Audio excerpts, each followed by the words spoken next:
Halo semuanya, kembali lagi bersama saya Albertus Agung Prasetyo. Pada hari ini saya akan membahas mengenai Injil Sinoptik, terutama mengenai Injil Matius. Banyak sekali di kalangan umat awam yang bertanya mengenai siapa sebenarnya penulis Injil Matius. Pada hari ini saya akan membantu menjelaskan mengenai penulis Injil Matius. Penulisnya adalah Matius sendiri. Matius adalah seorang pemungut cukai di Kapernaum. Ia segera mengikuti Yesus ketika ia dipanggil. Pemungut cukai adalah profesi yang dianggap hina dan menjijikan oleh orang-orang Yahudi, karena pada saat itu dianggap sebagai antek-antek penjajah. Nah, pemungut cukai kemungkinan besar adalah orang yang kaya raya, karena seorang pemungut cukai harus memiliki koneksi ke Roma agar bisa dipercaya sebagai seorang pemungut pajak pada masa itu. Seorang pemungut cukai biasanya sangat terpelajar, sistematis, teliti, dan menguasai bahasa Yunani dengan baik. Lalu ada juga yang bertanya mengenai sebenarnya Injil Matius ini ditujukan untuk siapa? Siapa sebenarnya pembaca dari Injil Matius ini? Nah, di sini saya juga akan membantu menjelaskannya. Matius sepertinya terfokus berbicara pada orang-orang Yahudi. Beberapa hal mengindikasikan soal ini. Selain banyaknya kutipan ayat dari Perjanjian Lama, Matius menggunakan banyak istilah yang identik dengan budaya Yahudi. Semisalnya kerajaan sorga, Bapa di surga. Kata surga adalah kata yang dipakai orang Yahudi untuk merujuk pada Allah, karena keengganan mereka menyebutkan nama Allah secara langsung. Lalu ada juga yang bertanya, mengapa Injil ini ditulis? Nah, di sini saya juga akan membantu menjawab pertanyaan itu. Tujuan utama mengapa Injil ini ditulis yaitu untuk menunjukkan kepada para pembaca, pertama, bahwa Yesus dari Nazaret adalah Raja dan Sang Mesias, atau biasa kita kenal dengan sebutan Kristus, yang dinubuatkan oleh para nabi dari Perjanjian Lama.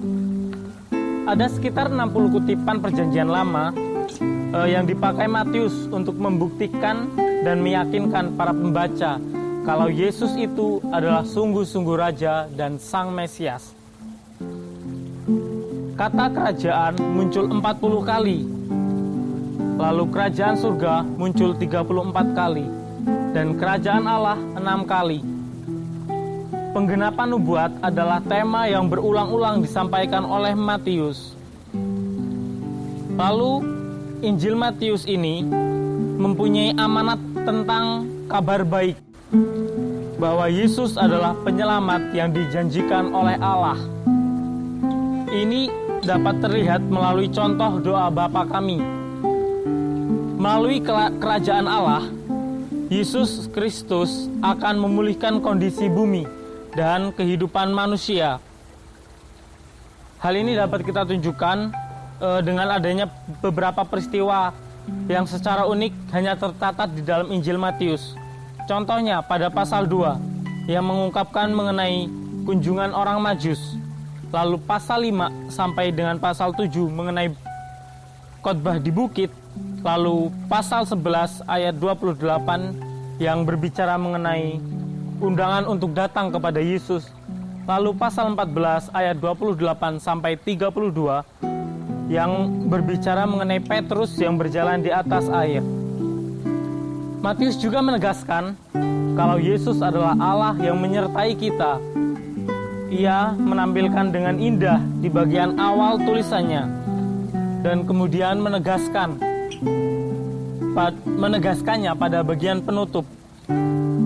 Ketika ia menampilkan Yesus yang menyatakan, "Dan ketahuilah, aku menyertai kamu senantiasa sampai kepada akhir zaman." Melalui Injil ini, Matius ingin menegaskan kepada para pembaca kalau Yesus sungguh-sungguh dan benar-benar adalah Sang Raja, Sang Mesias, Anak Daud, Anak Allah, Anak Manusia, dan juga Immanuel. Di sini saya terlebih secara khusus akan membahas mengenai Injil Matius pada pasal 11 ayat 28 yang mengatakan, "Marilah kepadaku semua yang letih lesu dan berbeban berat, aku akan memberikan kelegaan kepadamu." Jadi kita kan bisa merasakan nih, apabila kita sedang stres, bagaimana caranya supaya kita bisa menghilangkan stres itu, iya kan? Apakah dengan kita pergi ke bioskop, atau dengan tidur, atau berlibur, atau mungkin saja kita bisa berolahraga sehingga dapat membantu Anda melepas lelah. Tidak ada yang salah dari hal-hal itu tadi, tetapi tidak dari satu hal itu yang akan membantu kita untuk memberikan kelegaan yang benar-benar kami butuhkan. Kamu dapat tidur terus untuk mencoba menghilangkan stres, tetapi itu tidak dapat menghilangkan stres Anda itu. Tidur akan mengistirahatkan tubuh, tetapi tidak dengan jiwa. Yang perlu kita luangkan untuk menghilangkan stres yang ada di dalam jiwa adalah dengan berdoa kepada Tuhan di dalam diam, berdoa dan berbicara sebagian dari Alkitab.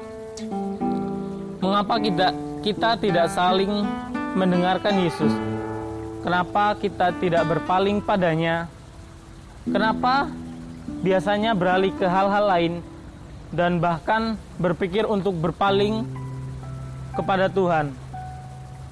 Seringkali kita berpikir kita bisa mengatasinya sendiri.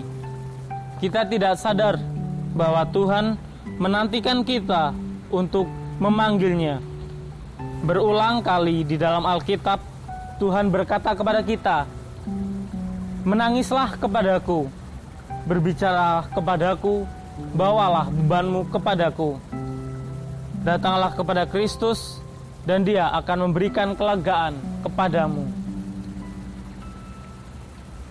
Jadi, teman-teman yang terkasih, itu tadi pesan-pesan singkat yang dapat saya sampaikan kepada kalian semua.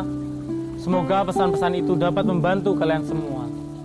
Terima kasih dan sampai jumpa. Shalom.